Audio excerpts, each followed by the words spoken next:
तो किसी का कोई प्रश्न है तो बताइए। तो मेरा प्रश्न है कि आपने मुझे जो ऑडियो भेजा था ना, दस हाँ मिनट जी। का, हाँ। जिसमें आप एक बहन से बात कर रहे हैं, उसको हाँ जी। सुनकर कुछ अलौकिक अनुभूति हुई मुझे। ऐसा हाँ जी। क्यों हुआ? अभी भी उस अनुभूति को याद करती हूँ ना, उस ऑडियो को, तो अभी भी वो अनुभूति फिर से शुरू हो गई। तो और उसको बार बार सुनने का मन करता है, पता नहीं क्यों। तो ऐसा क्यों हो रहा है? तो उस ऑडियो में आप अपने को कहाँ देख पा रहे हो? अपने को उस बहन के रूप में देख पा रही हूँ। संसार से वैराग्य हो गया है। हाँ जी, तो देखो कैसा है और कि लेकिन आपको सुनकर अनुभूति हो रही है। हाँ हाँ, तो देखो कैसा है कि यहाँ पर दो है, दो। एक है सेंटर में स्थित और दूसरा है पेरीफेरी में। एक है परमात्मा में स्थित और दूसरा जो है बीच मझधार में भटका भटका, है ना। तो आवाज से भी पता चलेगा, टोन से भी पता चलेगा कि जो सेंटर से आवाज आ रही है वो पूर्णता की है। परिपूर्णता जहां होती है वहां से आवाज आ रही है। और वो जो बहन जी बोल रहे हैं वहां पर जो है ना, कुछ अधूरापन है, वहां कुछ चाहिए है, कुछ फरियाद है, शिकायत है, कुछ पीड़ा है, दुख है, कुछ तकलीफ है। वो जो वेदना है उसका चीज है वो, है ना। वो पुकार है, वो पुकार, अधूरापन, वो पूर्ण होना चाहता है। और इसीलिए वो सेंटर तक पहुंचना चाहते हैं। तो सेंटर तक पहुंच गए हैं, लेकिन वॉइस में वो नहीं है। हकीकत में कहे तो फोन पे, है ना। तो एक जगह पर स्थित प्रज्ञता है और दूसरी ओर भटकाव है, कुछ ढूंढता है, कुछ चंचलता है, अभी स्थिरता नहीं आई है। आप समझे? यानी एक जीव जो है तड़पता हुआ, उससे बात कर रहा है जो स्थिर हो गया है, जो पूर्ण हो गया है, जो सेंटर में स्थित है ना। तो दोनों की वॉइस टोन, है ना, बहुत कुछ डिफरेंट है, बहुत कुछ कह जाती है। तो जो सेंटर से बह रहा है उसको सुन के आपको ये अनुभूति होती है, क्योंकि वो परमात्मा से आ रहा है सारा कुछ। एक जीव जो है तड़पता हुआ जब आता है तब ऐसे ही आता है। यही तड़प है उस अवस्था की, सबकी यही स्थिति है। संसार ने कितना धोखा दिया, कितनी पीड़ा, दुख, ये सारा कुछ है यहाँ पर। और उस भटकाव में फोन लग गया, लेकिन उसे पता नहीं है ये अभी भी बेहोश है। उसे पता नहीं है सामने से कहाँ कहाँ से आवाज आ रही है ना। यहां से भी लौटना हो सकता है, याद रखना। यहां से भी पीछे मुड़ सकते हो। अगर थोड़ा होश में होते और पहचानते तो बात अलग हो जाती। तो ऐसा है, इसीलिए आपको ये अनुभूति होती है। यहाँ लाइव एग्जाम्पल है कि जीव तड़प के किस तरह से जाता है।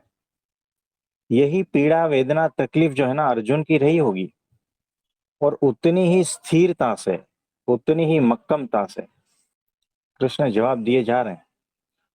तो अर्जुन जो है बेहोशी में चला जा रहा है, इसीलिए बार बार एक ही बार दोहराता रहता है, दोहराता रहता है। तो इसका ऐसा क्यों, फिर वैसा क्यों, फिर वैसा क्यों, वो समझ नहीं पा रहा है। जो आंसर आ रहा है ना उसको समझ नहीं पा रहा है। यहाँ पर भी वैसा ही है। तो ये जो रिकॉर्डिंग किया था वो हमने सिर्फ 10 मिनट का, बाकी आधा एक घंटा बात चली थी, उसके बाद में हमने रिकॉर्डिंग किया था।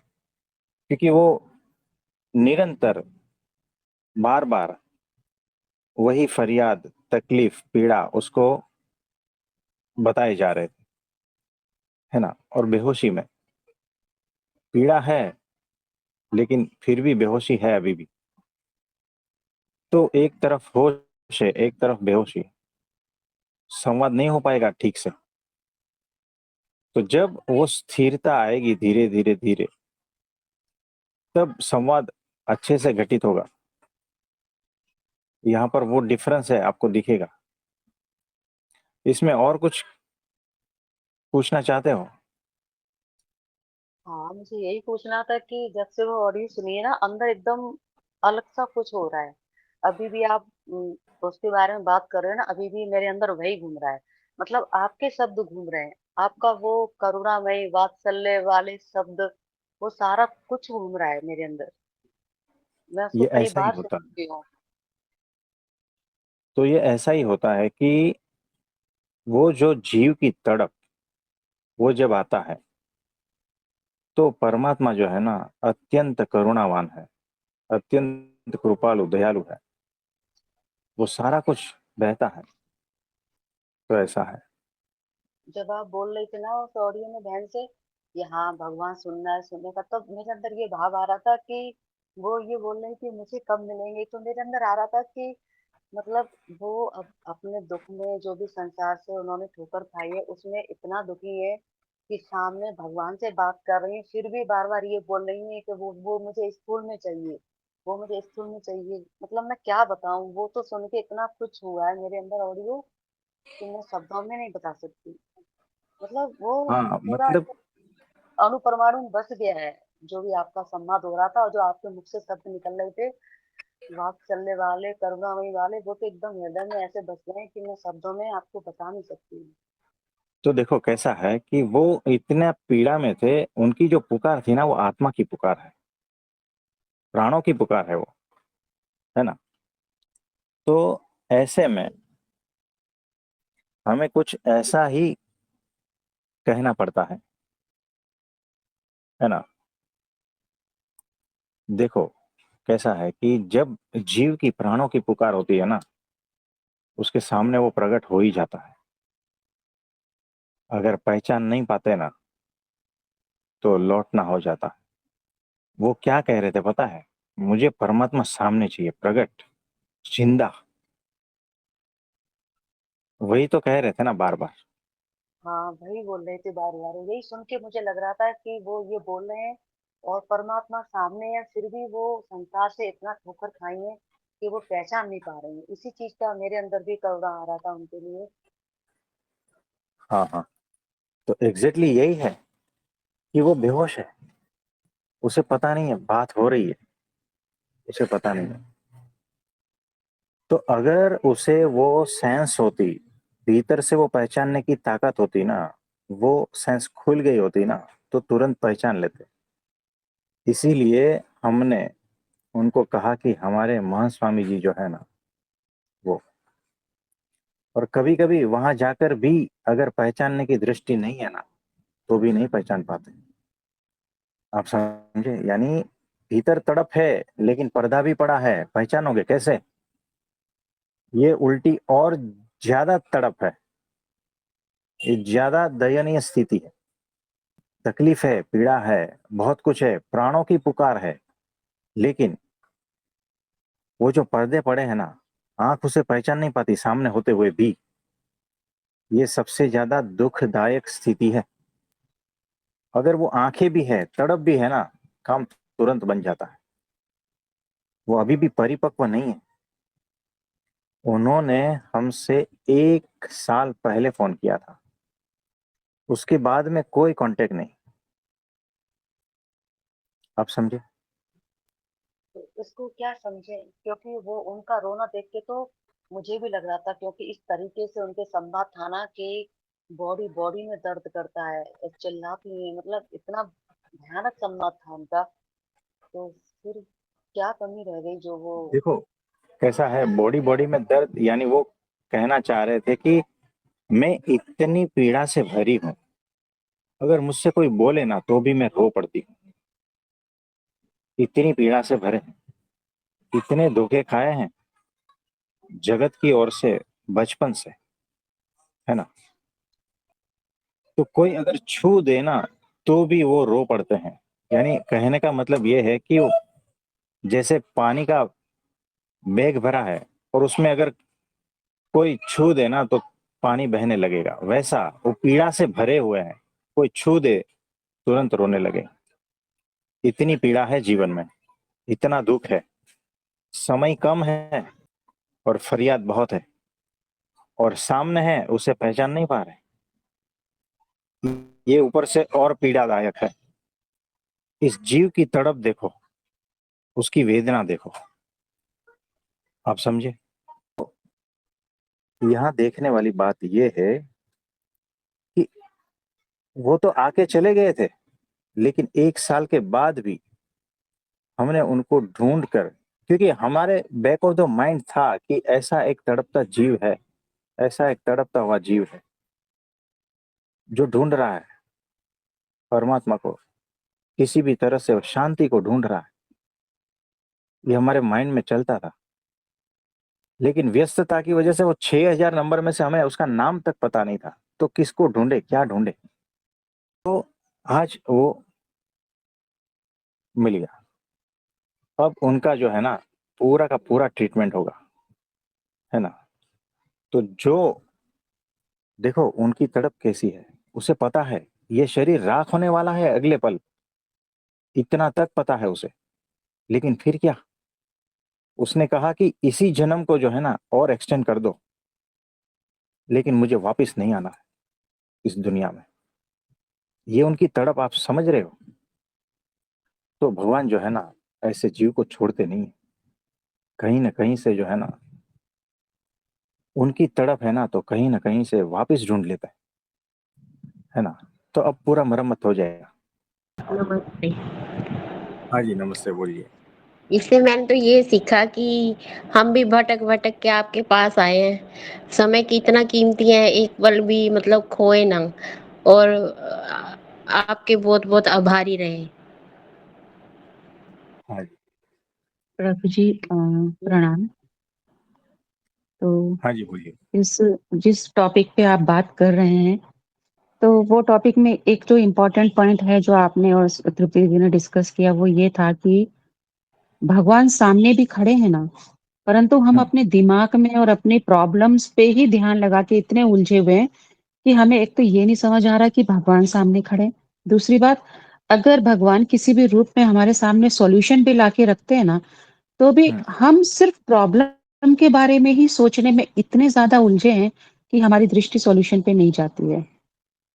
हम्म। तो, तो ये उन बहन के एग्जैक्टली साथ ऐसा भी ही है। यही। जी। आप उस तरह से खुले हुए नहीं हो, आपके आंख उस तरह से देख नहीं पा रही है सामने क्या है ना। आप उतने उलझे हुए हो। तो उलझा हुआ मन जो है ना कभी भी परमात्मा को ढूंढ नहीं पाएगा, बिल्कुल भी नहीं। परमात्मा उसे ढूंढ लेते हैं, उसे पता है कि यहाँ पर उलझन है, तो वहां किसी न किसी रूप में पहुंच जाएंगे। कुछ समझे।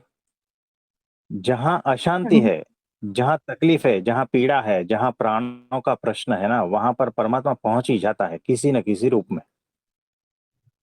लेकिन आप इतने उलझे हुए हो, इतने अशांत हो कि पहचान नहीं पाओगे, इसीलिए मिस हो जाता है, चूक जाते हो, है ना।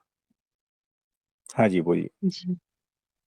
तो प्रभु जी, जैसा आप कह रहे हैं कि परमात्मा पुकार सुनते भी हैं और आते भी हैं, तो ये इतनी अगर समझें तो ये इतनी दिव्य लीला हुई है कि कल पूरी रात उन्होंने परमात्मा को रो रो के पुकारा है सुबह 4 बजे तक।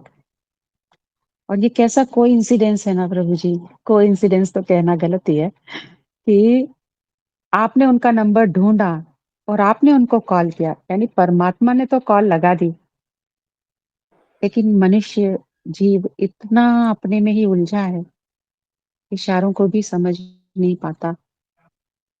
बड़ी तो क्या उन्होंने दुख की आपको बात है बताया ये। था कि वो रात भर जगे थे, ऐसा कुछ।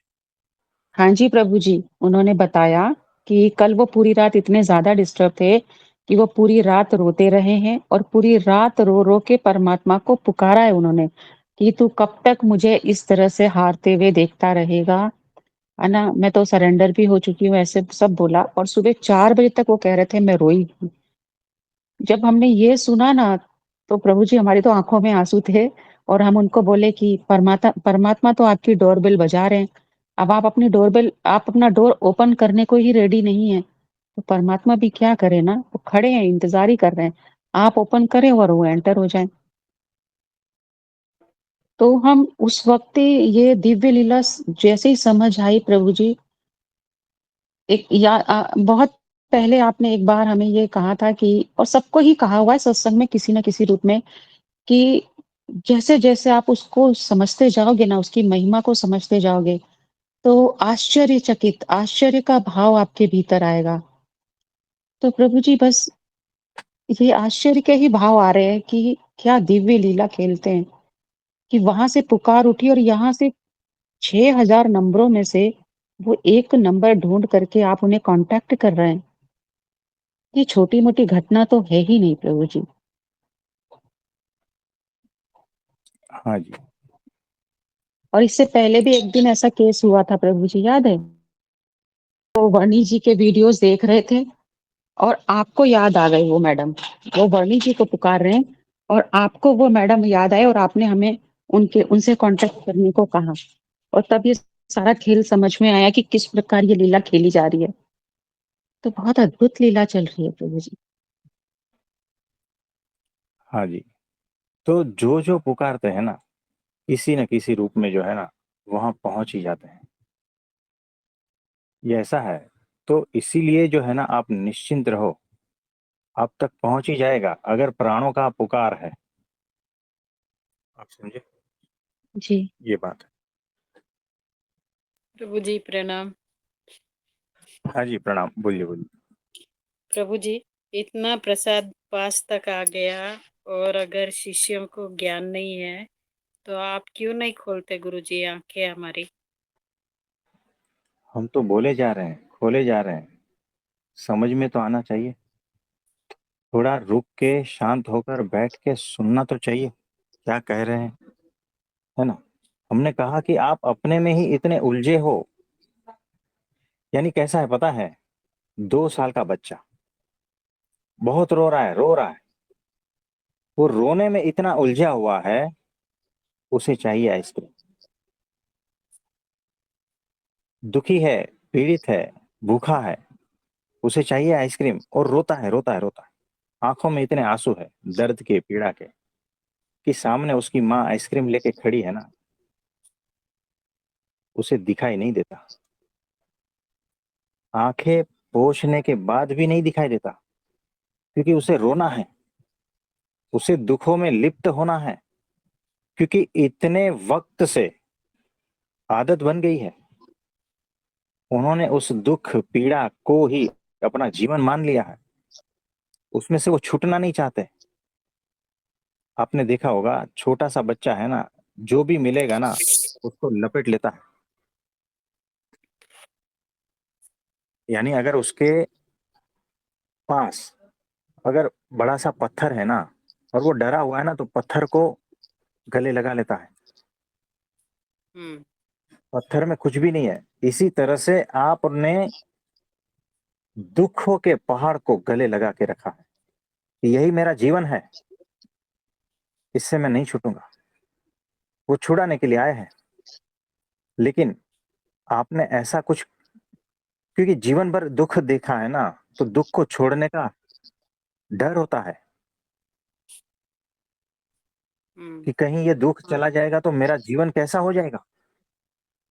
तो कभी कभी ऐसी आदत, ऐसे संस्कार पड़ जाते हैं और ये कैरी फॉरवर्ड होते हैं अगले जन्म में सही। भी ऐसा ही। तो किसी का चेहरा इतना दुख भरा रहता है ना कि लगता है कि 2 जन्म से पिछले 2 जन्म से ये दुख में है। और इसी वजह से सामने परमात्मा होते हुए भी पहचान नहीं पाते, क्योंकि वो पहचानने की दृष्टि ही नहीं डेवलप हुई। तो वो बच्चा रो रहा है, सामने हाँ। आइसक्रीम है, और रोने में इतना फंसा हुआ है, रोने में इतना लिप्त हुआ है कि उसे कुछ भी नहीं सूझ रहा है। आपने ऐसा देखा होगा। ये माइंड की एक हाँ कंडीशन होती है ऐसी, है ना, हाँ प्रभु। कि रोने में, अपने दुख में इतना लिप्त है कि सामने क्या है ना समझ में ही नहीं आता। बिल्कुल पूरा जो होश है ना खो चुका है, पूरा एनालिसिस और बुद्धि और जागृति और विवेक भान घुमा चुका है। इतना दुख झेला है और इतना पीड़ित बार बार हो रहा है। और ये पीड़ा जो है ना बार बार स्मृति से होती है। ये जो दुख है ना, हाँ दुखों प्रभु का जी। बार बार चिंतन मनन करने से दुख और बढ़ता है ना। और हाँ इसीलिए प्रभु जो जी। है, जो इंद्री को जागृत होना था परमात्मा को पहचानने की जो इंद्री है, उसको जागृत होना था, विकसित होना था, वो कुंठित हो जाती है। आप समझे? हाँ प्रभु जी। अब करना क्या गुरु जी उसके लिए अब आगे? दुखों को रोना बंद करो। हाँ प्रभु दुख जी। भरी मेमोरी को जीरो कर दो। वहां जाना हाँ ही नहीं, उसको आदेश दे दो, बिल्कुल ऐसे विचार आने ही नहीं। यानी ये आज्ञा है, आज्ञा पालन करो कि दुख वाले दिन बीत गए, दुख वाले दिन को याद करना ही नहीं है आज के बाद। हाँ गुरु जी। और एकमात्र परमात्मा की महिमा का चिंतन मनन स्मरण निरंतर। और एकादशी से जो है, आज्ञा पालन से आपकी विवेक जागृति वो सारा कुछ होता जाएगा और आगे बढ़ते जाओ। सही सही है प्रभु जी। ये ऐसा है। Thank you. धन्यवाद प्रभु हाँ जी। जी। सुंदर। हाँ जी। प्रभु जी। हाँ जी, बोलिए। आप कुछ बोलना चाहते हैं इस सब्जेक्ट पे? प्रभु जी, जो स्थिति उस बहन की थी, यानी कि हाँ जी। इतनी वेदना में, इतनी पीड़ा में थी, वो बहुत तड़फ रही थी। परमात्मा की उसको बहुत ज्यादा तड़फ लगी हुई है। और एक हम्म। साल पहले उसने इसी तरह से उसने फोन किया, लेकिन एक साल के बीच में उसने कोई कांटेक्ट नहीं किया। यानी कि इसका मतलब है कि उसका पाने का सही समय नहीं आया था, इसलिए हम्म। उसने बंद कर दिया। और जब सही समय आया, फिर परमेश्वर खुद ढूंढ करके उसको मिलने के लिए कोशिश कर रहे हैं। और जो उसकी स्थिति है प्रभु जी, वही तो एक सामान्य मनुष्य की भी तो वही स्थिति है प्रभु जी। वो भी तो उसी तरीके से तड़पता है, वेदना में रोता है, सब कुछ करता है, विरह के मारे तड़पता है। और वो भी फिर परमात्मा को मिलने के लिए भागता है, कुछ भी करता है।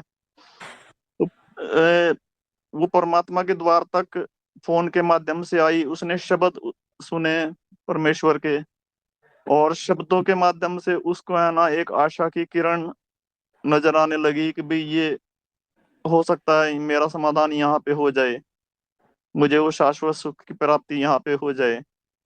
हम्म। तो हर मनुष्य का यही होता है। अब मनुष्य के पास इस अवस्था में, जैसे जो अवस्था उसकी अब है, वो मिली नहीं है प्रभु जी से, तो उसमें उसके पास ऐसी यानी कि ऐसी दृष्टि होना तो मुश्किल है ना प्रभु जी, कि एक उसके पास भी और एक सामान्य मनुष्य के पास भी इस हाँ स्टेज जी। पे वो दृष्टि पाना मुश्किल है कि भाई वो परमेश्वर सामने है और उनको पहचान सके। हाँ जी। तो अगर हम अंश मात्र भी प्रभु जी को थोड़ा बहुत पहचान पाए हैं, वो भी आप ही की करुणा और कृपा रही है तभी पहचान पाए हैं, वरना नहीं पहचान सकते प्रभु जी। एक सामान्य मनुष्य कैसे पहचानेगा उस परमेश्वर को? बराबर है। तो उसी को वही जान पाएगा ना प्रभु जी, जिसको आप थोड़ा बहुत जानने की वो करेंगे। यानी सोई जाने जही देहु जनाई, बराबर है। जानत तुम्हारी तुम्हारी हो जाई।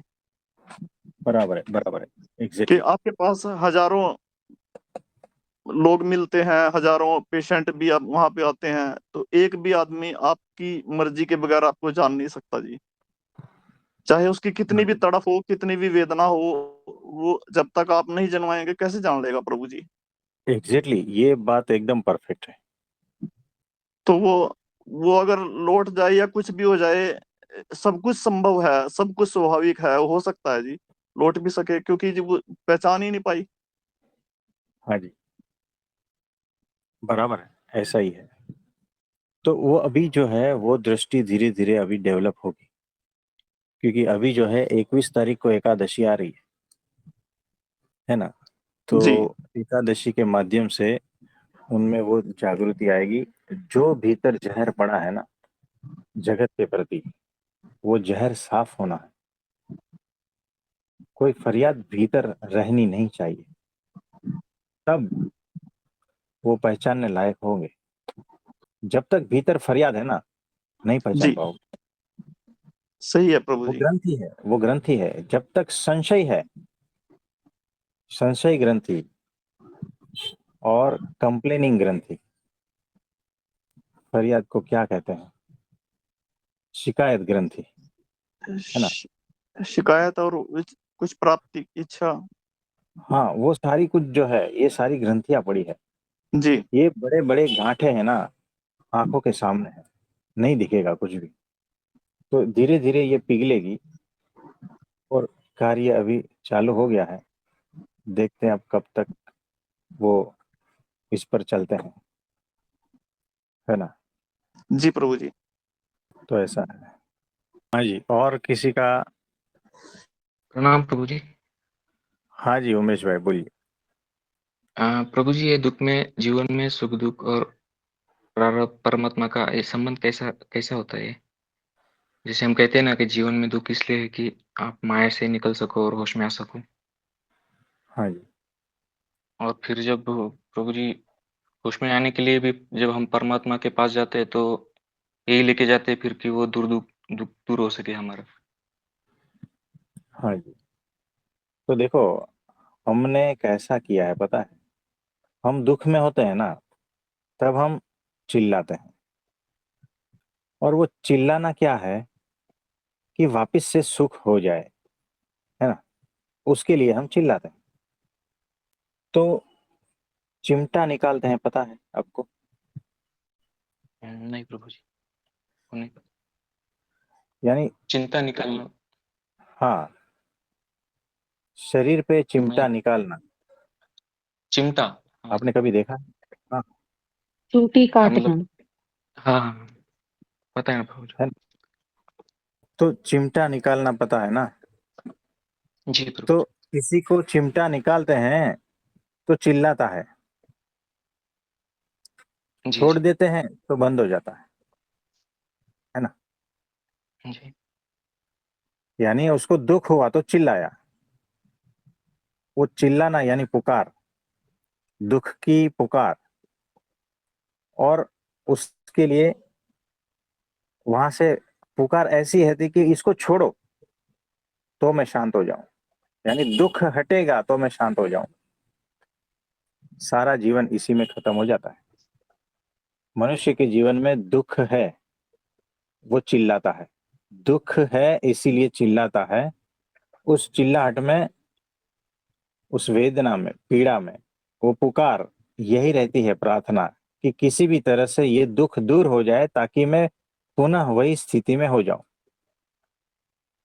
और ये पुकार जो है ना, परमात्मा को कहता है, प्रार्थना उसी को कहता है कि इसको हटाओ तो मैं पहले जैसा वापस हो जाता हूं।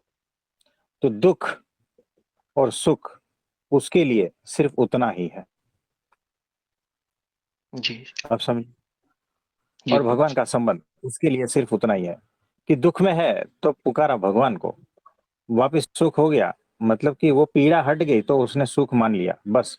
ये चक्कर में फंसा रहता है, लेकिन वो बेहोश है। जैसे जैसे होश में आएगा तो समझेगा कि यहाँ पर सुख भी पीड़ा है, दुख भी पीड़ा है, इससे बाहर चलो। और तब जाके अध्यात्म की ओर बढ़ता है, मुमुक्षु बनता है और मुक्ति का मार्ग ढूंढता है। और परमात्मा को जैसे दुख राहत का मूर्ति बनाया था ना, अब वो परमात्मा का असली स्वरूप को जानने की भीतर से इच्छा रखता है। अब समझे, जी ये स्टेज है, जी एक के बाद एक के बाद एक, फिर और आगे बढ़ता है वो, है ना, इस तरह से। मतलब वो और प्रभु किसी जी, को, वो जिसको हाँ बोलिए। चिमटा काट चिम जिसको चिमटा काट रहा है, वो भी हाँ वापस से प्रार्थना भी अनजाने में वही बेहोशी वाली ही कर रहा है कि मुझे थोड़ी राहत दे हाँ, दो, बस इससे इतना ही मुक्त कर कर रहा है दो वो। बस।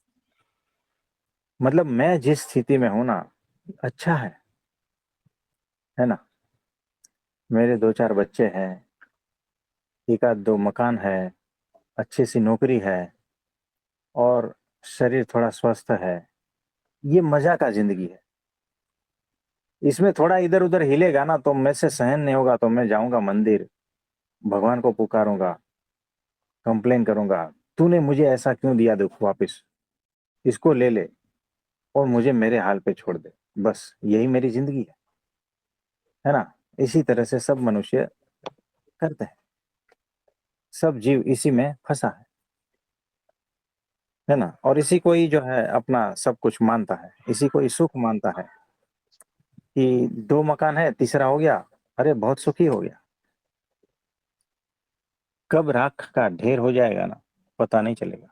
तो वो जो बहन जी थी, उसकी पीड़ा है ना, उसे पता है कब शरीर राख का ढेर हो जाएगा, सामने सामने वक्त नहीं है।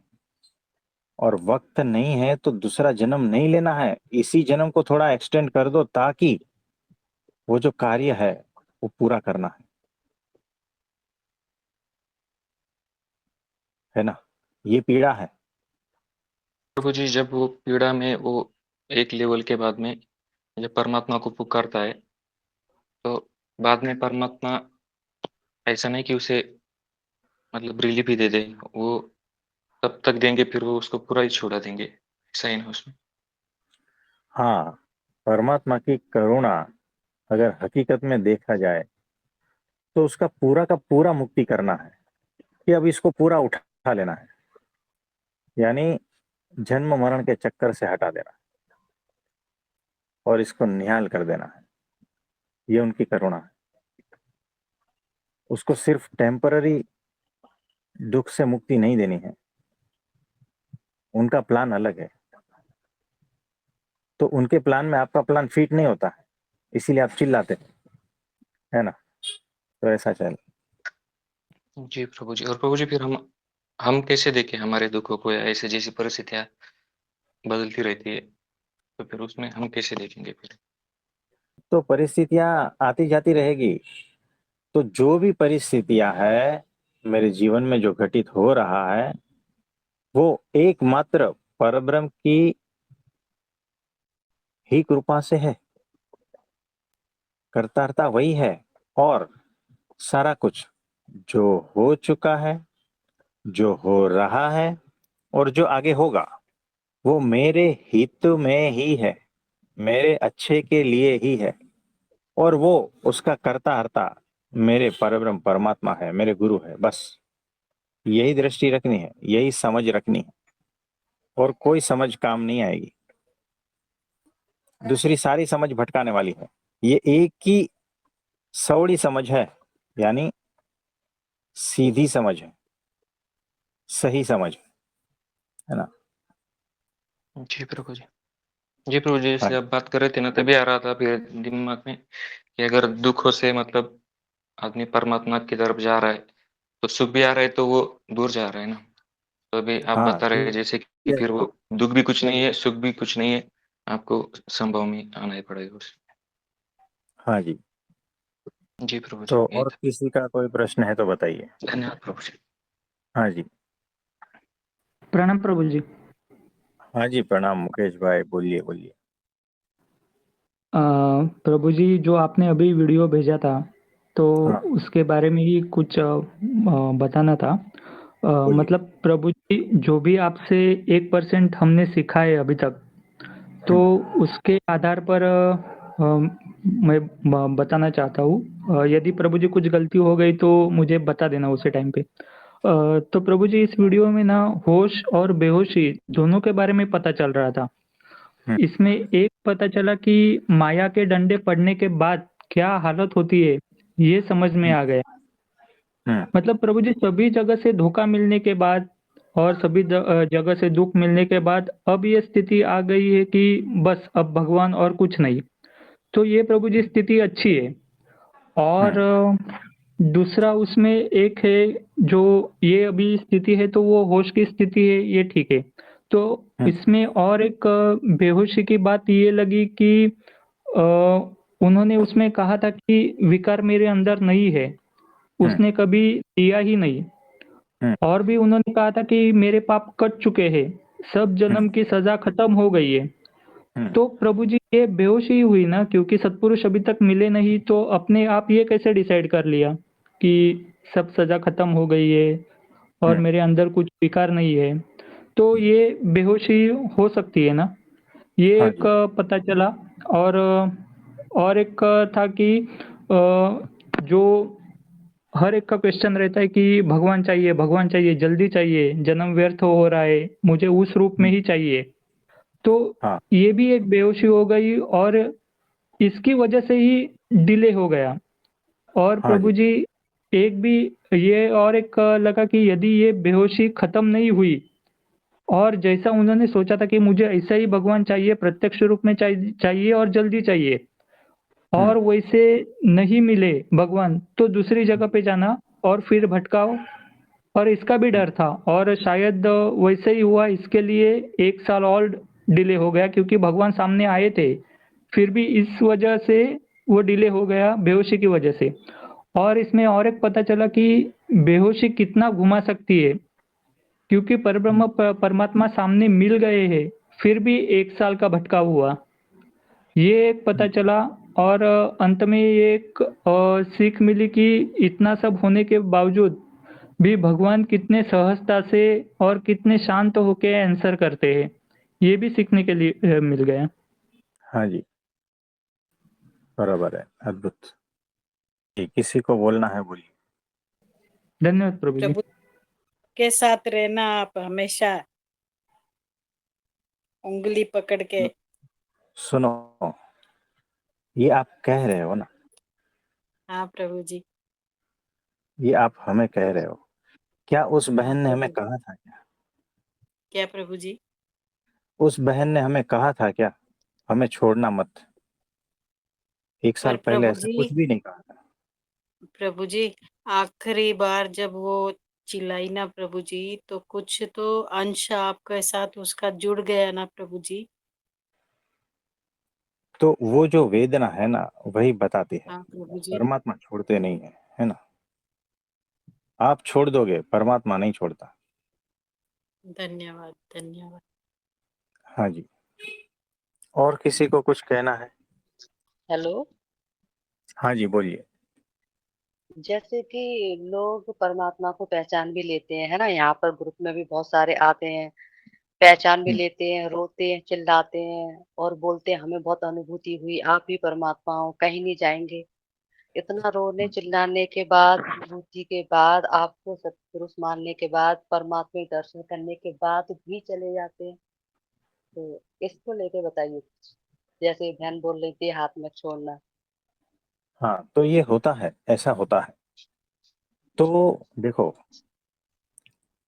एक बहन जी जो है 1 साल से जुड़े हैं, तो हर हफ्ते और हर 15 दिन में एक गुरु बदलते हैं और उनके आश्रम में भी जाते हैं, उनके पास जाते हैं, 5 दिन रहते हैं और फिर कुछ ऐसी बातें घटती है कि वहां से चले आते हैं और वो सारा कुछ बताते हैं हमें, है ना? यानी अलग अलग गुरुओं के पास जाते हैं, फिर हमें बताते भी हैं और हमें वो गुरु भी मानते हैं कि आज से आप हमारे गुरु। और बाकी सब गुरु के पास भी जाते हैं। इतना सारा कुछ होने के बाद भी है ना, भटकाव खत्म नहीं होता। तो अभी भी भीतर कुछ ऐसा है जो तर्कबद्ध है, है ना? जो बुद्धि है, वो उसे भटकाती है। इधर आते हैं, अनुभूति होती है, पहचानते हैं, उसका आत्मा भी पहचानता है, लेकिन फिर वो तर्क के पर्दे जो है ना, उसके ऊपर छा जाते हैं बादल, बुद्धि और ये सब कुछ। मनुष्य बुद्धि आ जाती है और उसके बाद में वापस वो भटकाव चालू, यानी वो जीव इतना पीड़ित और भटकेगा कि उसके तर्क की वजह से, उसकी बुद्धि की वजह से वो जीव भटक रहा है। उसके भीतर पहचान है, थोड़ी थोड़ी पहचान है, लेकिन उस पहचान आग नहीं बनी है अभी। उन्होंने कहा था कि अब तक 60 गुरु कर चुके हैं वो, 60 गुरु कर चुके हैं, मतलब यानी कितने भटके होंगे? 70 के साल के आसपास की उम्र है, कितने भटके होंगे, है ना? और यहाँ आके पहचानते भी है, और सब कुछ होने के बाद भी यहाँ से भटक जाते, क्योंकि वो आदत पड़ी है ना, कुछ और नया, कुछ और नया, कुछ और नया, है ना? तो 60 बदल चुके हैं, और 2-4 बदलने में क्या है? और 2-4 साल ही है जिंदगी, आप समझे? यानी उसका तर्क, संशय ग्रंथि जो है ना, और मनुष्य भाव देखने का जो आदत, वो भटका रहा है। जैसे कि कृष्ण को भी तो कोई नहीं पहचानता है ना, ऐसे यहाँ पर झूठी दुनिया में सारे झूठे गुरु है ना, तो इसलिए सत्पुरुष को कोई पहचान नहीं पाता है। और दूसरी बात ये कि जो लोग आप पहचानने के बाद जाते हैं तो वो शब्दों के आधार पर चले जाते हैं ना, क्योंकि और सारे चैनल पर वही किताबी शब्द है, घुमा फिरा के शब्द है, और यहाँ पर सीधा सादा आप सरल वही बताते हो जो बताने से हमारे आवरण हटेंगे और हम परमात्मा के नजदीक जाएंगे। उनको कुछ नए शब्द चाहिए होते हैं, मतलब जो शब्द सुन रहे हैं उसी के आधार पर चाहिए होते हैं, और यहाँ पर बिल्कुल एकदम अलग है, जिससे हमारे हाँ आवरण जी, हटे और हम सत्पुरुष के लायक बने। हाँ जी, तो ये ऐसा ही है कि और कहाँ ज्यादा कुछ रंगीन रोशनी कौन सी दुकान पे चल रही है ना? हम्म, तो वो पहचानने की दृष्टि है ना, अभी भी आई नहीं है। परमात्मा को कैसे पहचाने, वो दृष्टि अभी भी नहीं है। शास्त्रों से वो दृष्टि प्राप्त होती है, लेकिन शास्त्रों का किसको पड़ी है ना? तो इसीलिए अनंत जन्म तक भटकते भटकते फिर थकता है। वो जो अहंकार, वो तर्क और बुद्धि, ये सारा कुछ थकता है, वो थकता है, फिर समर्पित होता है, फिर कहीं ना कहीं से ढूंढ ढूंढ के पहुंच ही जाता है। तो कोई बात हम्म, नहीं, तो उतना जैसे प्रारब्ध हो गया, सत्पुरुष का संपर्क हुआ, उतना प्रारब्ध उसके जीवन में हो गया, बीज पड़ गया। इस जन्म में नहीं तो अगले जन्म में, नहीं तो और कई जन्मों के बाद उनको फिर से प्रगट भगवान का मिलाप होगा। और तब जो है ना, तब उनको ऐसा लगेगा कि मैंने ऐसा कौन से जन्म में पुण्य किए थे कि आप अचानक प्राप्त हो गए हो, है ना? उस वक्त तो वो जो कौन से पुण्य किए थे ना, वो ये थे कि उनका इस जन्म में सत्पुरुष की आज्ञा से उपवास किया था। ये बहुत बड़ा पुण्य था, जो भटकने के बाद भी है ना सही जगह पे पहुंचा देगा। तो सत्पुरुष से मिलने का, उसके संपर्क में आने का जो प्रारब्ध बन गया ना, वो पुण्य बंध गया। वो जब फल देना रहेगा ना, तब कोई ऐसे जन्म में उसको वापस प्रगट भगवान का मिलाप करा देगा। आप समझे? जी, इसको ऐसे भी तो समझ सकते हैं, जैसे अभी आपने बोला कि प्रश्न प्राणों का होना चाहिए, तो परमात्मा की चाहत भी तो प्राणों में होनी चाहिए। एक तो चाहत ये होती है कि जैसे वो बहन थी ना, दुनिया से ठोकर खा के आएगी तो पूरा दुख में रो रही थी, दुख के कारण बोल रही थी कि मुझे भगवान हाँ, इसी जन्म में चाहिए, मतलब उनकी हाँ मान्यता ये थी कि इसी जन्म में भगवान मिल जाएगा तो मेरा दुख खत्म हो जाएगा। एक हम्म, स्थिति ये होती है कि दुख खत्म करने के लिए भगवान को ढूंढते हैं। एक ये होती है कि इतना दुख हमने भोग लिया है कि अभी हमें भले ही दुख है, दुख होते हुए भगवान मिल जाए, सिर्फ भगवान की चाहत होती है। जब दुख होते हुए भगवान की चाहत होगी तो वही भगवान को पहचान पाता है और भाई भगवान के पास रुक पाता है। क्योंकि मनुष्य भाव भले ही आए तो वो तो धीमे धीमे खत्म हो जाता है, लेकिन जिसके प्राणों की प्यास होगी वो वही रुक पाता है भगवान के पास। ऐसा कुछ क्या? हाँ जी, हाँ जी, वैसा ही है, एग्जैक्टली। हाँ जी, और कुछ पूछना चाहते हैं?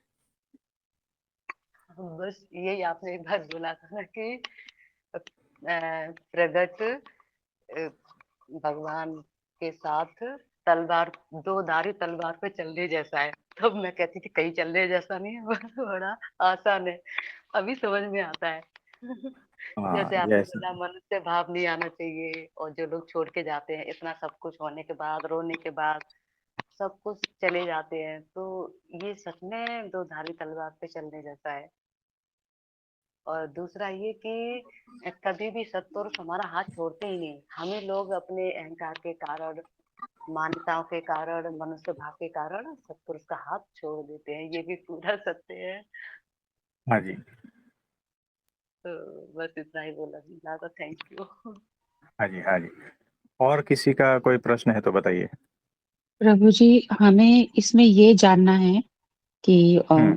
ये जो इन बहन ने 1 साल पहले आपसे बात की, तो हाँ आपके कांटेक्ट में आना इतना आसान तो नहीं है प्रभु जी। कुछ ना कुछ तो हमारे पुण्य फल उदय होते हैं कि हम आपके हाँ। कांटेक्ट में आ पाते हैं। तो क्या हम्म। उस बहन का कुछ क्षण के लिए ही पुण्य कर्म उदय हुआ था और फिर उसके पाप कर्म इतने उदय हो गए कि वो आपसे फिर दोबारा कांटेक्ट नहीं कर पाए? ऐसा भी हो सकता है। पुण्य था कहीं ना कहीं, और पुण्य से ज्यादा पुकार थी, इसीलिए हम्म, परमात्मा उसे ढूंढ लिए। वो पुकार की वजह से आए थे। पुकार तो थी, लेकिन सामने आते पहचान नहीं पाते ना। हमने कहा ना, वो दुख में इतने लिप्त है, पहचान नहीं पाते। वो पहचानने की दृष्टि अभी भी प्राप्त नहीं हुई है। पीड़ा है, जैसे बताया ना, छोटा बच्चा है, भूखा है, पीड़ित है, रो रहा है। आइसक्रीम की पहचान नहीं है, उसे कुछ चाहिए है, लेकिन खाने की पहचान नहीं है ना। इसीलिए वो भटक जाता है। तो और हमने प्रभु जी, इस प्रवचन में जो भी कहा है ना, उस पर आप कम से कम 10 बार सोचो। इस वीडियो को 10 बार चलाओ, क्योंकि हमने सब कुछ कह दिया है, सब कुछ कह दिया है हमने, है ना। हाँ जी। और प्रभु जी यही कहना चाह रहे थे कि जो उनके साथ आपकी बातचीत थी, तो उस वक़्त आप कहाँ से बोल रहे थे वो क्लियर पता चल रहा था और वो हृदय को छू भी रहा था। तो ये तो समझ आया प्रभु जी की कृपा वर्षा तो हो गई है उन पे। बस ये है कि उन्होंने ही छाता पकड़ा हुआ था तो उनको वो समझ नहीं आया, और आपकी तरफ से तो कृपा वर्षा उन पे हो गई है, ये पता चला प्रभु जी उस ऑडियो से। तो एग्जैक्टली ऐसा ही होता है कि उन्हें पता नहीं था, उसमें वो सेंसिटिविटी नहीं थी, वो ग्रहण शक्ति नहीं थी, उसे पहचानने की वो दृष्टि नहीं थी कि वो शब्दों को पकड़ पाए, हमारे उस बहाव को, उस टोन को, उस करुणा को, सारा कुछ पकड़ पाए। वो था ही नहीं। और यहाँ ऐसा ही होता है, जब भी मनुष्य का जन्म होता है ना इस पृथ्वी पर, भगवान प्रकट होते ही है। सिर्फ पहचानने की देर है। जब तक नहीं पहचानोगे ना, तब तक अनंत जन्म भटकते रहोगे। जब तक वो सेंस डेवलप नहीं होगी तो बताओ, है ना। वो सेंस डेवलप धीरे धीरे होती है, प्रकृति में धीरे धीरे वो चीज डेवलप होती है, और ठोकरे खा खा कर जागृति आती है, तब वो सेंस डेवलप होती है। कभी कभी फिर भी नहीं डेवलप होती। ये ऐसा है। जी, तो धन्यवाद प्रभु जी। हाँ जी। प्रभु जी, और एक ही पूछना था। तो प्रभु जी, उनका वो एकदम वो पॉइंट पे क्या मांग होना चाहिए था, क्या पुकार होनी चाहिए थी? ये दुख से छुड़ा दे, या फिर जैसे देखो, कि अभी उनको पता ही नहीं, तो क्या मांग होनी चाहिए? वो पॉइंट पे उसकी एकमात्र यही मांग होनी चाहिए। अगर उसकी दृष्टि डेवलप हो गई है ना, अगर वो सच्चा मुमुक्षु है ना, तो वो जो बोल रहे थे वो ठीक ही बोल रहे थे कि जन्म मरण के चक्कर से छुड़ा दो, चाहे इस जन्म को थोड़ा और एक्सटेंड कर दो, लेकिन मेरे को वो प्राप्ति करा दो। ये उनकी मांग थी, ये परफेक्ट मांग थी उनकी। आप, हे परमात्मा, आपका स्वरूप मेरी समझ में आए, आप जैसे जी रखना चाहते हो वैसे रह लूंगा, लेकिन इससे मुक्ति दिला दो हमेशा के लिए, है ना। ये मांग होनी चाहिए। फिर वो दुख को रोते नहीं है, और वो सामने अगर प्रकट हो गए ना, तो फिर उसी के आनंद में रहते हैं हमेशा, कि मिला है क्या मुझे, प्राप्ति कौन सी हुई है। उसके सामने मेरे दुख धूल समान है, तो उसको मैं क्यों रोऊं, जो मिला है ना उसका आनंद लूं। ये होना चाहिए, अगर राइट पॉइंट पे है ना वो तो। नहीं तो अभी भी बहुत भटकन बाकी है, अभी भी बहुत दृष्टि खोलनी बाकी है, और ये जीव ऐसे ही भटकता है ना। जी प्रभु, धन्यवाद प्रभु। हाँ जी। प्रणाम प्रभु जी। हाँ जी, प्रणाम। प्रभु जी, इसमें उनकी मान्यता की वजह से उनको 1 साल का डिले हुआ, ये भी हो सकता है, क्योंकि वो जिस तड़प से बोल रही थी, और हाँ, यदि आपकी बात सुनकर वो रुक जाती थी वहीं पर ही, और समझ लेती थी सब, तो अभी 1 साल के बाद भी उनकी वही स्थिति है, तो वो नहीं होती ना, वो पूरी चेंज हो गई होती। एग्जैक्टली। एक ही बार फोन किया था हमें, फिर हमारे, और जो नाम से तो सेव किया था लेकिन वो नाम हम भूल गए थे, तो ये 6,000 में गुम हो गया वो, है ना। क्योंकि बहुत सारे फोन आते हैं ना, और उतनी तड़प थी वो, तो बैक ऑफ द माइंड हमारे में था ऐसा कि कोई एक जीव तड़प रहा है, कहीं है, लेकिन ये 6,000 में गुम हो गया है। तो अगर उन्होंने दोबारा तिबारा कांटेक्ट किया होता ना, तो फिर वो सत्संग में होता, और उनकी कुछ हद तक समझ बड़ी होती, पीड़ा कम हुई होती, और 1 साल में, महीने में 2 एकादशी आती, 1 साल में कितनी आ जाएगी, 24, जो है भी। ना। तो 24 में उनके 1-2 जन्म और कट गए होते, वो उतना और आगे बढ़ गए होते, है ना। लेकिन देखो कैसा है, वो नहीं समझ पाता है, अभी चेतना उतनी विकसित नहीं हुई है। तड़प है, जेन्युइन है, ठीक है, लेकिन तड़प से क्या, परमात्मा को पहचानने की वो आंख भी चाहिए। सिर्फ तड़प से कुछ नहीं होगा। तो इससे भी भयंकर वेदना में लोग हैं, हम देख रहे हैं, सर पटकते हैं, इतना दुख है, उठा ले परमात्मा, उठा ले, ऐसा भयंकर वेदना में तड़पते हुए जीव है, लेकिन वो पहचानने की दृष्टि कहाँ है ना। सत्पुरुष का अभी तक मिलन नहीं हुआ है, किसी संत का आसरा नहीं किया है ना, जीवन में किसी को गुरु नहीं बनाया, तो ऐसे है। और कुछ कहना चाहते हो? प्रभु जी, अभी इसको देखे तो ऐसे लगता है कि देखो ना प्रभु जी, की तड़प भी थी, सही जगह पर पहुंच भी गई थी, सत्पुरुष मिल भी गए थे जो स्थिति चेंज कर सकते थे। फिर हाँ, एक गलती हुई और माया ने भटका दिया, हाँ, और ऐसे भटका दिया कि वापिस अभी उसका कुछ भी पुण्य था, इसके लिए 1 साल के बाद वो वापिस आ गई, लेकिन एक गलती की वजह से माया ने उसको 1 साल तक भटका दिया है, और 1 साल हाँ, तक वो दुख दर्द पीड़ा दी। हाँ, तो ऐसा है। तो सत्पुरुष को जानना और वहां पर ही ठहर जाना कितना इम्पोर्टेंट है हमारे जीवन में, ये पता चला इससे। हाँ, और यानी विश्वास रखना। कोई हाँ, किसी भी वक्त, यानी इस राह पे चलते किसी भी वक्त, याद रखना, शब्द नोट कर लेना, किसी भी वक्त, किसी भी तरह से टक सकते हो, किसी भी वक्त, किसी भी तरह से, यानी भीतरी कारण है, बाहरी कारण है, उसका हमने पहले 2 बार चर्चा कर चुके हैं, है ना, कि बाह्य परिबड़ों से भी जो है ना आप भटक सकते हो। आंतरिक परिबड़ जो है, हमारी बुद्धि, हमारे ही कुछ ऐसे भाव, हमारे ही कुछ ऐसे पाप कर्म का उदय, बहुत सारा कुछ है। कुछ भी, कैसी भी परिस्थिति आए, हमारे गुरु महंत स्वामी जी यही कहते हैं कि सत्संग छोड़ना नहीं, सत्पुरुष को छोड़ना नहीं, बस चाहे कुछ भी हो जाए, क्योंकि ये एकमात्र सहारा है माया से तरने का, नहीं तो वापिस इसी में डूबे रहोगे, और कौन से जन्म में पाओगे ये कोई भरोसा नहीं है, बहुत मुश्किल है। तो किसी भी तरह से सत्पुरुष और सत्संग को छोड़ना नहीं, ये हमारे गुरुजी हर बार कहते हैं।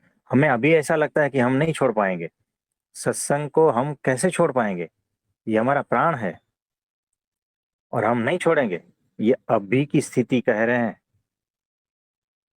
और हमने क्या शब्द कहा, किसी भी वक्त, है ना, और किसी भी तरह से आप यहाँ से चले जाओगे, चांस बना रहता है हमेशा, ये खतरा हमेशा बना रहता है। तो कितनी सावधानी चाहिए, है ना, कितना होश चाहिए, जी ये देख लेना। आप कौन सी भी अच्छी स्थिति में हो और आपको ऐसा लगता है कि सत्संग छूट ही नहीं सकता, तब जो है ना वो सुनामी आ जाएगा, आपके हाथ से सब कुछ छूट जाएगा, पता भी नहीं चलेगा। तो इसीलिए होश हमेशा बनाए रखना है, और ये आपके हाथ में है। तो बहुत सारे समुद्र के मौजे आए, लहरें आई, उसमें वो बहन भटक गए, फिर भी जो है ना सत्पुरुष ने उसको छोड़ा नहीं है, वो तो भूल ही गए थे, है ना, जी प्रभु जी। ऐसा है। प्रभु जी इसमें मतलब जो आपने हमें सिखाया है वो याद आ गया अभी कि परब्रह्म परमात्मा हमें कहते हैं कि ठीक है तुझे भटकना है भटक, जब तुझे याद आएगा, जब मेरी याद आएगी, जब तुझे पता चलेगा तो वापस मेरे तरफ आ जाना। तो यही हाँ हुआ। एग्जैक्टली, ऐसा ही है, ये लाइव एग्जाम्पल है। तो जो अनंत जन्मों में होता है ना वो 1 साल में हुआ है, ये लाइव एग्जाम्पल इसीलिए आपके सामने रखा जी प्रभु जी। है ना। तो हम जो है, आप सभी हमारी ओर देखना, और कुछ चीजें बहुत ध्यान पूर्वक नोट करना है ना, फिर हम उसके ऊपर आपको प्रश्न पूछेंगे। आप सबने नोट किया होगा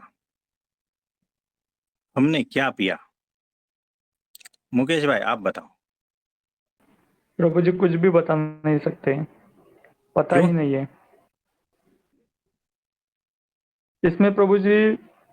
आपने पानी पिया भी होगा, नहीं भी पिया, ये भी हो सकता है, तो कुछ पता नहीं है। तो और कोई बता सकता है? पिया था 4 बार, और 4 बार? बोतल का ढक्कन नीले रंग का था। एग्जैक्टली, बराबर, सही सर, सही जवाब, 4 बार पिया है, बोतल का ढक्कन नीले रंग का। और किसी का कोई प्रश्न, कुछ नोट किया है? बोतल जब खुली नहीं तो पानी पिया कैसे? देखो बोतल जो है ना खुली ही नहीं है, हमने देखो ऐसा करके ऐसे पानी पिया, आप समझे? पता चल रहा था प्रभु जी कि आप एक्टिंग कर रहे हैं, पी नहीं रहे हैं। ये ऐसा होता है, यानी जो दिख रहा है वो हकीकत में कभी होता भी नहीं है ना। तो बहुत सारी ऐसी शक्यता है, जो हम देख रहे हैं ना, हमारी आंखें धोखा खा रही है। हम काफी सारी चीजों का तो अंदाजा लगा सकते हैं कि ये है ऐसा, तो पानी है, स्प्राइट भी तो हो सकता है ना। तो ढक्कन बिना बिना ढक्कन खोले हमने एक्टिंग की, ऐसा ढक्कन खोलने की, है ना। और फिर ऐसे छुपा लिया, तो जादूगर ऐसे ही तो करते हैं,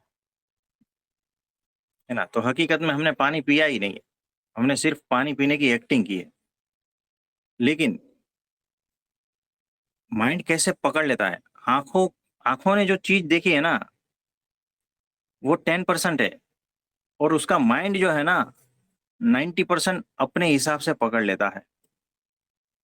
यहाँ पर ये सीखने जैसा है कि आपके सामने जो भी घटना घट रही है, आपके रिलेटिव्स आपको जो भी दिख रहे हैं, जो कह रहे हैं, जो भी कुछ हो रहा है ना, ये सारा आप देख रहे हो 10%, सुन रहे हो 10%, लेकिन आपका माइंड जो है ना 90% उसको प्रोसेस करके आपको इंफॉर्मेशन दे रहा है।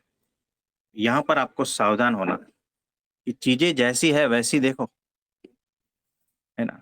तो मुकेश भाई पहले से ही सावधान थे, क्योंकि उसे पता है कि प्रभु जी कर रहे हैं ना, इसमें इसमें ज्यादा सोचना नहीं है कुछ कहना ही नहीं है जी प्रभु जी। है ना? वो समझ ले। लेकिन ये जो समझ है ना, हमें संसार में अप्लाई करनी है कि यहाँ पर भी जो भी कुछ दिख रहा है ना, ठीक है, बस इतनी इसी तरह से देखा है, मेरी आंखों ने ऐसा देखा है, अब इसमें क्या है सच्चा झूठा हमें कुछ पता नहीं है, बस। और वहां से कट करके भगवान में ही स्थित रहना है। ये आज का संदेश है, प्रैक्टिकल के साथ में लिख लेना कहीं पर भी, है ना? तो ऐसा होता है। तो सत्पुरुष कैसे आपको धोखा देता है पता भी नहीं चलता, मुकेश भाई, जी प्रभु जी। है ना? तो उसको जब धोखा देना रहेगा तब आपको धोखा देगा, ये भी याद रखना। और लेकिन प्रभु अंतिम जी वो लात तो धोखा गुरु से भलाई के पड़ेगी। लिए ही होता ना। हाँ वैसा ही, और अंतिम लात गुरु से ही पड़ेगी, याद रखना, अगर जी सही प्रभु सही जी। टीम दी तो। हाँ तो ऐसा है। तो आप सीखो, आगे बढ़ो, और चीजें जैसी है वैसी देखो, है ना? तब आप क्लियर रह पाओगे, तब आप विचार मुक्त रह पाओगे। नहीं तो बहुत सारा कुछ चलेगा अंदर कि उसने ऐसा कहा, फिर उसने वैसा वैसा, ये आपका माइंड ही सारा गेम बना रहा है भीतर, है ना? यही है। तो ये सारी चीज देखनी छोड़ दो, इस तरह से देखनी छोड़ दो, है ना? कहीं पर भी नहीं तो मनुष्य भाव आएगा, क्योंकि ये हैबिट रही ना तो सत्पुरुष में मनुष्य भाव तुरंत दिखेगा, और यहाँ आके चले जाओगे, ये बात है। प्रभु जी। तो और हाँ जी, आपने मतलब सेकंड जिसने भी आंसर दिया था वो बोली थी कि 4 घुट पिए आपने। आपने 4 घुट पे ढक्कन खोला, नीचे रखा और 4 घुट पिए, तो आप जल्दी से फंसाने में लग गए कि हाँ जी यही उत्तर सही है। तो मतलब अगर आपने माया में इंटरेस्ट ले लिया तो वो भी आपको ऐसे ही बोले कि हाँ तुम सही मार्ग पे चल रहे हो। हाँ उसमें फिर घुसे भी। हाँ, जी प्रभु तो जी। 4 और उत्तर उसी लेवल से आएंगे कि इतनी ऊंचाई से पिया, दूसरी बार इतनी ऊंचाई से पिया, है ना? आप समझे? यानी फिर वो डायरेक्शन में माइंड चला जाता है, और 4 लोग आपको आके बोलेंगे ना ऐसा ऐसा, तो आपको वो दृश्य वैसा ही फिट हो जाएगा, और आपके भीतर जो है ना उसी प्रकार का सारा चलता रहेगा, तो हकीकत से आप चूक जाओगे, है ना? ये ऐसा होता। प्रभु जी, आपने वो पिछली बार भी वो दवाई के बॉटल के बारे में किया था ये, तो उसमें ऐसा आया था कि उसमें क्या है, तो फिर वो उसमें दवाई पानी, फिर वो आप बोले थे कि वो ऐसा आप अनंत बार भी बोलते गए, तो आखिर में हाँ आएगा कि पता ही नहीं, और उसके आगे तो फिर वो कुछ बोलेंगे ही नहीं आप, तो हाँ, इसमें क्या आएंगे फिर? देखो कैसा है कि वो मेमोरी थी ना कि हमने एक बार ऐसा करा था, इसीलिए मुकेश भाई उस ट्रैप में आ गए कि कुछ बोलना ही नहीं है इस बार तो। जी, जी, जी। है ना? जी तो प्रभु मुकेश भाई उस ट्रैप में फंस गए और बाकी सारे उस ट्रैप में फंस गए। जी, जी। तो ऐसा प्रभु है। जी मैं बताऊं कुछ इसके बारे हाँ जी, में? बोलिए। बोलूं? हाँ जी, बोलिए। जो आपने बताया उसका आप कह रहे हो ना, इसका अर्थ संसार से लिया जाए, मतलब कि सच्चाई से लिया जाए, तो इसका यही यथार्थ मतलब सही अर्थ ये निकलता है कि जो संसार भी इसी तरह मिथ्या है। मतलब जो हम सच समझते हैं ना वो सच है नहीं, और हम अपनी कल्पना से कुछ भी सोचते रहते हैं और फिर उसी में ही सुखी दुखी होते रहते हैं। परफेक्टली। यानी हम अपने नजरिए से संसार को देख रहे हैं। हाँ। संसार जैसा है वैसा नहीं दिखता है, इसीलिए नहीं दिखता है। क्योंकि तो वो है परमात्मा ही, पूरा परमात्मा ही है हर जगह, और हम उसको हाँ, अलग अलग देख के और अपनी कल्पनाएं करते हैं जो मतलब अपनी बुद्धि के अनुसार, और उसमें सुखी दुखी होते हैं। बराबर है, एग्जैक्टली ऐसा ही है। तो कहाँ पर पर्दा आ गया पता चल गया ना, हमारा माइंड ही पर्दा है। ये जिस दिन हट गया ना, तो संसार जैसा सामने है वैसा ही रिफ्लेक्ट होगा भीतर, और परमात्मा जैसा है वैसा ही भीतर रिफ्लेक्ट होगा। जी प्रभु जी। ये जो अभी एग्जाम्पल दिया है उससे ये लाइव है, इस पर बहुत चिंतन मनन करना कि हमारा जो बंधन है और जो पर्दा है ना वो हमारा यही है। हमारे सोच, हमारा विचार, हमारे जो मान्यताएं हैं, हमारे पास्ट का जो भी कुछ खिचड़ा सब है ना, उसके पार से नजर देखती है, इसीलिए वो जैसा है वैसा समझ में नहीं आता है। तो और ना तो सबसे बड़ा संसार इसका प्रभु जी सबसे बड़ा कारण ये है कि अज्ञान है, जो सच है हमें वो नहीं मत पता। अज्ञान है, जब ज्ञान हो जाए पूरा पूर्ण रूप से आप लोगों के साथ से, आप लोगों की गाइडेंस में, तो फिर जो सच्चाई है, जो सच सच वो दिखने लग जाएगा। हाँ जी, बराबर है। तो न उस पर्दे की वजह से न हमें संसार जैसा है वैसा दिखता है और ना ही परमात्मा जैसा है वैसा दिखता है ना? तो यहाँ पर जो है आपको होश लाना है कि क्या मैं जो देख रहा हूँ वो वही है जो वो है, क्या वो मैं अपने नजर से देखता हूँ, है ना? यानी मेरा नजरिया, उसकी वजह से जो दिखाई दे रहा है वो कहीं गड़बड़ तो नहीं। यहाँ पर जी होश लाना है सबको कि होश कहाँ पर चाहिए, है ना? प्रभु जी मैं भी बताऊं मैंने क्या सोचा जब आपने ये एक्टिविटी की। हाँ जी।